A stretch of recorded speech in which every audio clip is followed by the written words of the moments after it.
Hey guys, today we are going to be looking at some of the trees around here.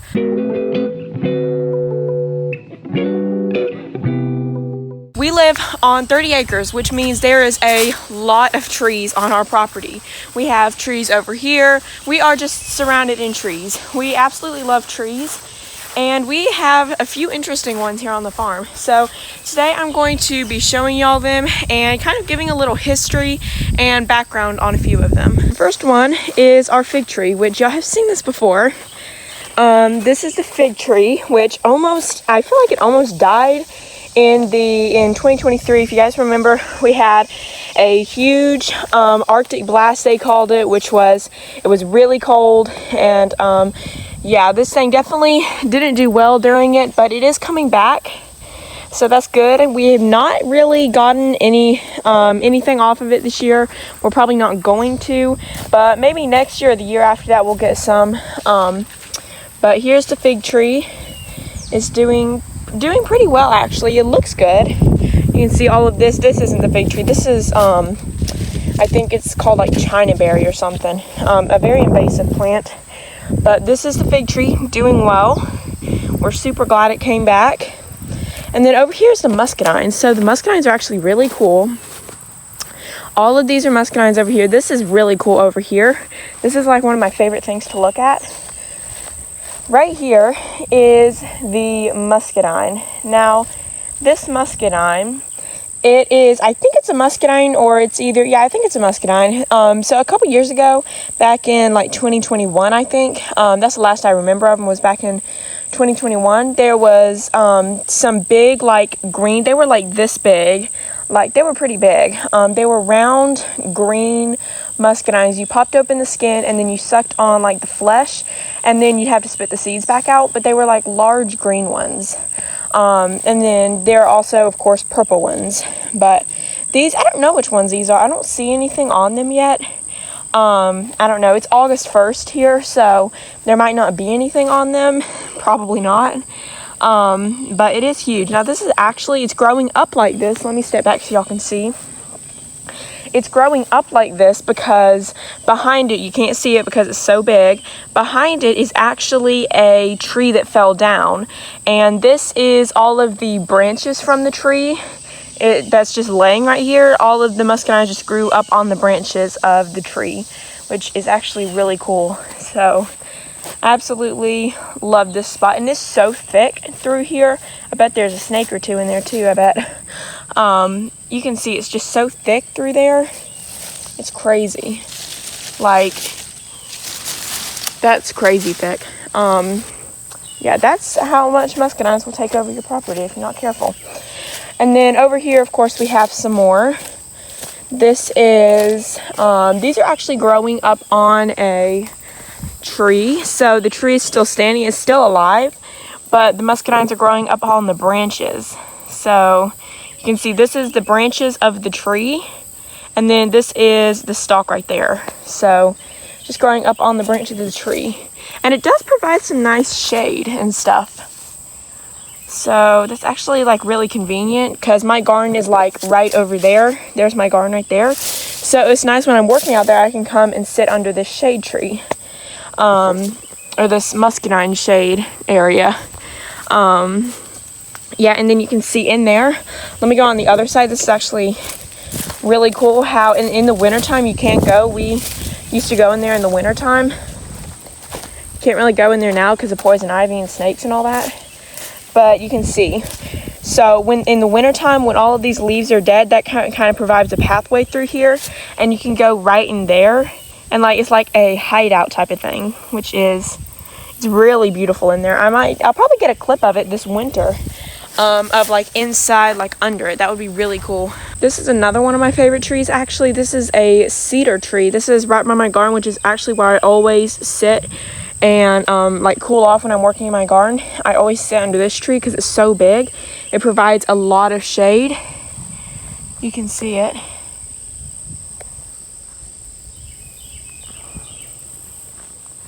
I can't even guess how old this tree is. I have no idea. But I absolutely love this spot under here.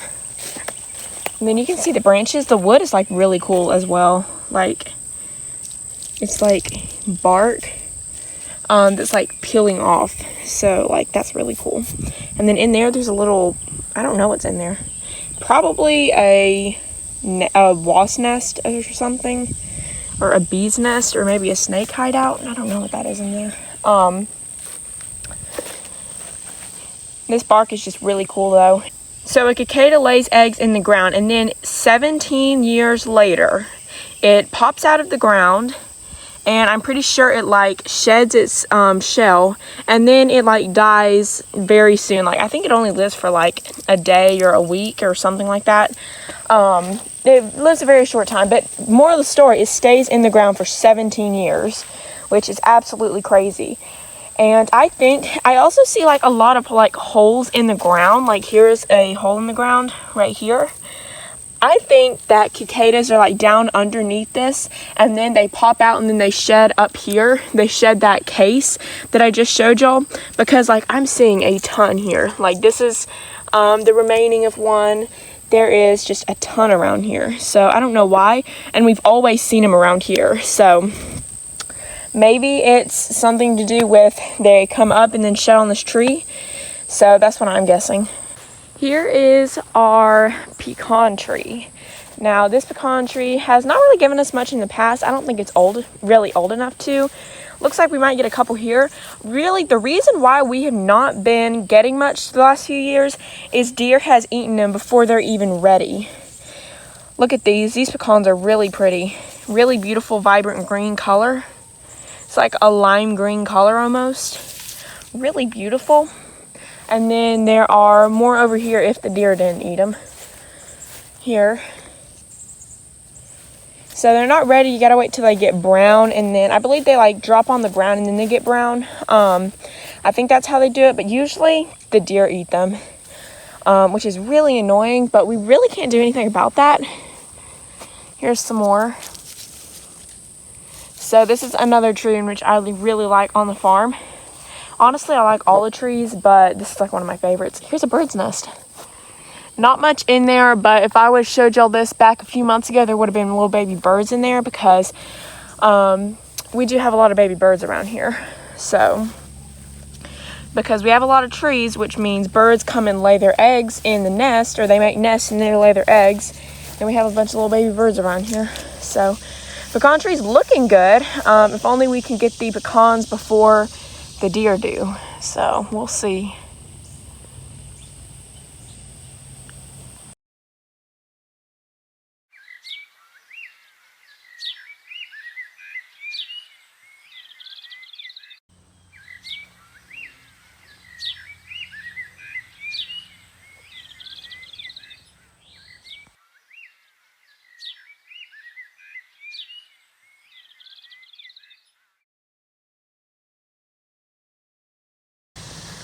This is my dad's favorite tree on the whole farm. This is called an old man's beard tree. I wish it was in bloom right now so I could show y'all. Next spring, I'll make sure to show y'all when it's like right in bloom. But of course, I'll put pictures for y'all to see when it is in bloom, what it looks like. I love this tree too. It's very beautiful. But this is my dad's absolute favorite tree on the farm, which I think... So I guess it's just one of those trees that you look at, because it don't really give any like nuts or fruit or anything. It just kind of gives like flowers, which is nice to look at. But this is right up here in the front. This is like the only one that we have on the farm here. So I think it's like the only one, unless there's like one like somewhere deep in the woods where we haven't found it yet. I don't know. Me and my sister have been having a lot of picnics this summer. Most of the time we eat on the ground, like under some trees. And we have not had a picnic under this tree yet. So I think we're going to do that next time. This would be like literally the perfect spot to have a picnic right here. Yeah, I think we're going to do that next time we have a picnic. I think it would be really pretty to have it like right here. But the cool thing about this tree is that this is a big, this is like a big trunk of the tree. And then we have this branch of the tree. And somehow they connected in the middle. I have no idea how they did that, but they did that.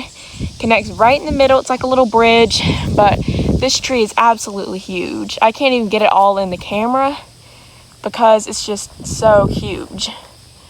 But yeah, somehow it connects in the middle.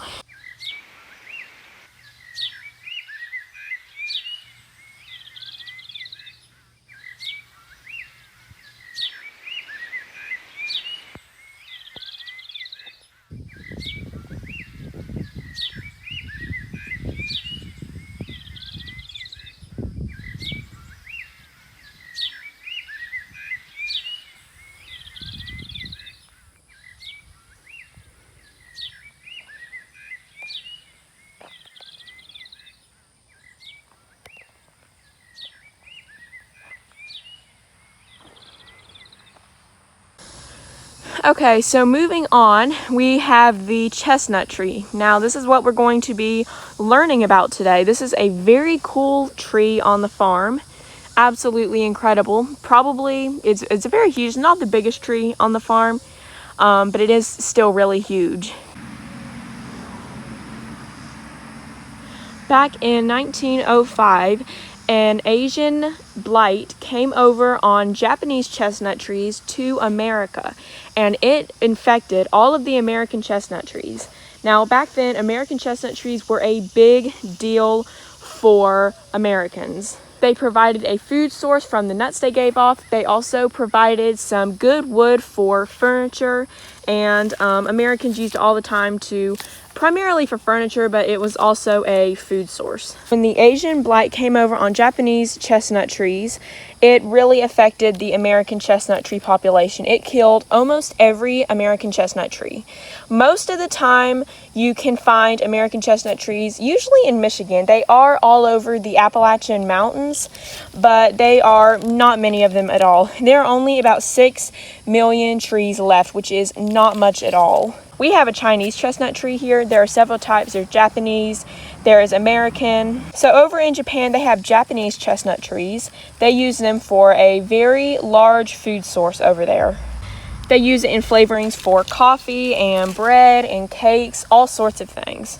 So when these things get brown, they will fall on the ground, and then you can pick them up and then you can pry them open with pliers. They are very prickly. You absolutely can hardly touch them. You can see this is kind of what they look like. I'm pretty sure these are old ones from last year. You can see. I'm trying to pick them up for you guys to see. Very prickly. And if you were to pry this open, if it was a new one, this is an old one from last year, but if you were to pry this open, you could find a nut in there, which I don't have a nut with me right now, but you would find a nut in there, and you would crack that nut open, and then you could find a little yellow nut. Now, these are considered a nut. They have a pretty good flavor. It's a sweet flavor. It's kind of like a very nutty flavor, but it's also kind of sweet. These are absolutely beautiful trees. They are huge. Now, American chestnut trees, instead of growing out like this one grows a little bit up and then it goes out. Now, American chestnut trees, they just grow straight up. Chestnut trees have beautiful wood inside of them, which is, I can see, definitely why Americans used to use them for wood and furniture. That was a little bit about the chestnut tree. Now we're going to go over and look at the sawtooth oak trees. These are my favorite trees on the farm here, sawtooth oak trees. They give off little bitty acorns, little bitty acorn looking things with a shaggy sawtooth looking top on them. Now what I like to do is they usually fall in about September or October. So what I like to do is I like to pick up as many of them as I can. All of these that you see here are sawtooth oak trees, very tall trees. I like to pick them up and then I like to store up as many as I can and put them in a 5-gallon bucket. And I like to feed them to our animals as treats. So I hope you guys enjoyed learning about the trees on our farm. Let us know if you have any crazy trees on your farm. We'd love to hear about it. Thank you guys for watching. Leave any questions or comments in the comment section below, and we will see you guys on the next adventure.